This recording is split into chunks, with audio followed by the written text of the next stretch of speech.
What do you do when it's freezing cold outside and there's a winter storm that's about to hit us? Well, I'm going to take a page from my comfort book.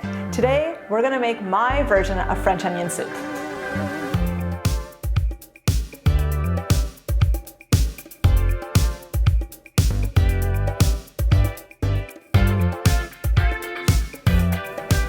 French onion soup is one of those things that as a kid, I remember my sister when she would babysit us would make it. But her version basically was onions that she barely cooked with a can of Campbell's beef broth. Not the best, not the worst. But my secret is that it actually takes time and time. Time and time, get it? It Hilarious. takes time and time. Anyway, okay. But the thing that is so great about French onion soup is like all you really need are onions. We all have onions. I have onions, garlic, thyme, butter, I have chicken stock, and then I've got all these nubs of my cheeses that I had in my fridge. I have like gruyere, I've got Swiss, and I've got some of Chiro's asiago. My secret ingredient though is, what is it, Doug? Sherry? Sherry. Sherry, just a little bit of sherry just brightens everything up. You just have to show it love and give it time. That's it. That's all there is to French onion soup. And it's one of my favorite things. It is like so rich and decadent, but it's so comforting. It's like probably top 5 things that I actually love to eat right after a can of condensed mushroom soup. Wow. The simplest way to start a French onion soup is of course with what, Doug? Onions? Yes, lots of onions. Actually, this is like 3 onions, and I'm gonna do 1 more for you. But when we cook this down, we're basically gonna end up with like a quarter of this. Just start melting my butter in my pan, and I'm gonna finish slicing this onion, because, I mean, you can do it by hand. I think we all know what this is. This is like one of my top 10 favorite tools, the beautiful Japanese mandolin. I'm assuming you could just slice these by hand too. No, you can slice them by hand. I think like for me, like it takes a lot less time and I know that everything's gonna be uniform.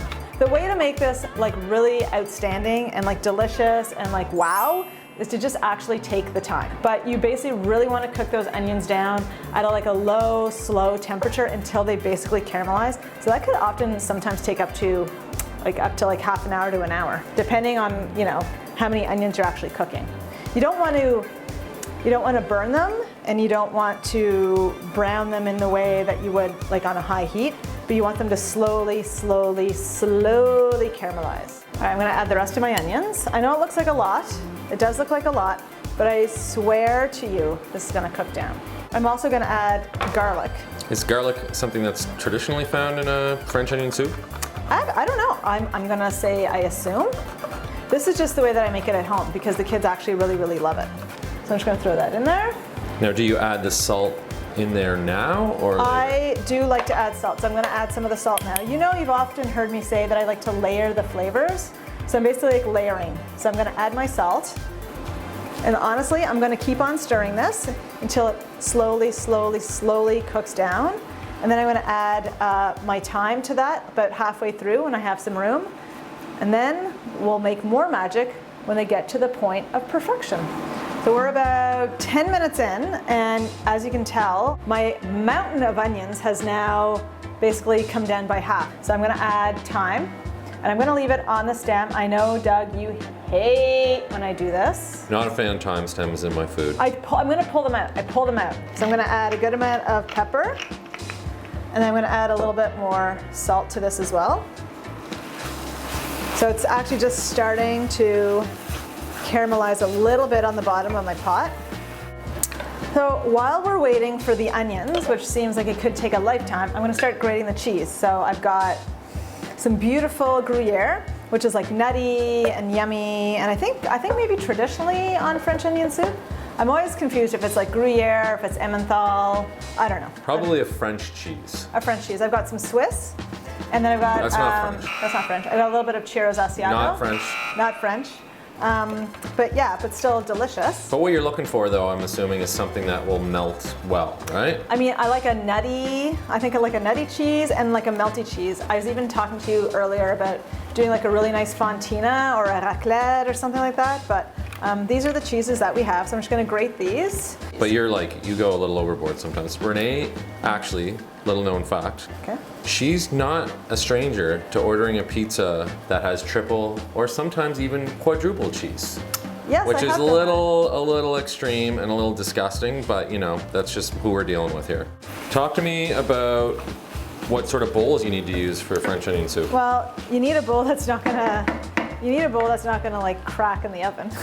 So you're gonna put the whole bowl in the oven, I guess. I am gonna put the whole bowl in the oven. I mean, this is gonna be for you and I for our lunch, but we have these are like the awesome like old school French onion, and they've got like lions, lion faces. So my onions have literally been cooking for 40 minutes, and they've now reached like this beautiful, like caramelized, like sort of like jammy texture.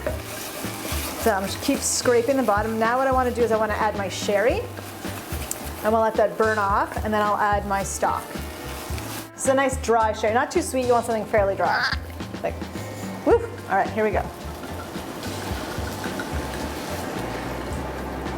So I've added the sherry, and I'm sort of scraping the bottom of my pot because I wanna get all that beautiful caramelization. It smells so good, but I wanna burn off that alcohol. Now I'm basically gonna turn my heat down, and I'm gonna add, I have chicken stock. You can use beef stock, you could use mushroom stock probably, vegetable stock, but I'm using just some straight up chicken stock that I made the other day when I was boiling my chicken for my enchiladas. Yeah, so you could totally make this as a vegetarian version of French onion soup. Yeah, of course you can, yeah. So all I wanna do now is I'm gonna just let this now simmer for about 20 minutes so that all the flavors can meld.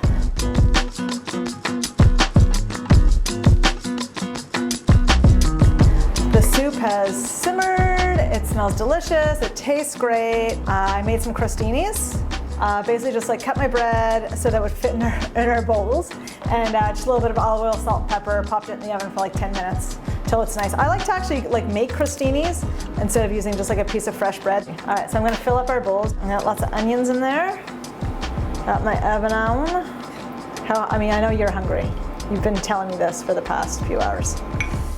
We have our soup filled to the brim in our bowl. I'm gonna do my crostini.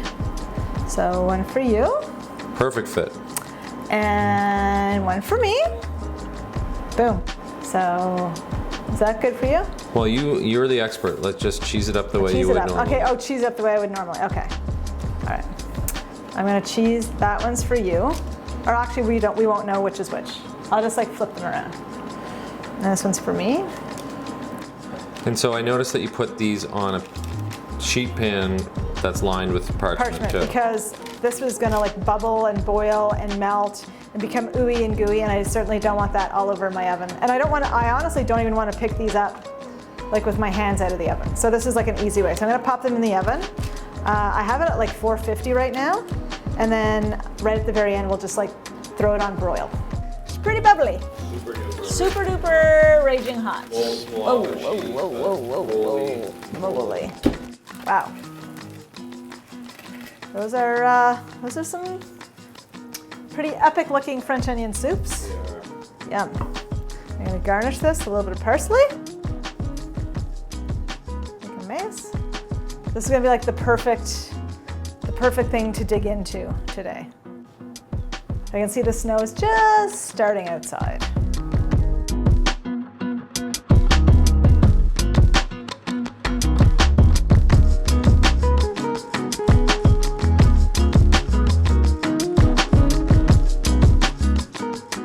So Doug, you can come over now. Because I can't wait to actually dig into this. I don't know if it's gonna like burn my tongue, but I can't wait either. It's pretty hot. Don't burn it. Renée, it smells amazing. Wow. Those onions, it's like unbelievable how how a simple, modest onion, Can make such a delicious onion can like just make such an incredible soup. And I think that Renée, as usual, shows us how easy it is. It just takes time. Time. Time and time. Get it? Time and time. I pulled out the stems too. I don't know if you noticed that. Thank the Lord. So yeah, what's next? We need more, suggestions. We want comments. We want likes and subscribes if you can. All right, I'm gonna eat my soup. Me too. Huh? All right, enjoy. I'm gonna try not to, give myself second-degree burns here, but I think it'll be fun. Damn, that is perfect. Thank you. You're welcome.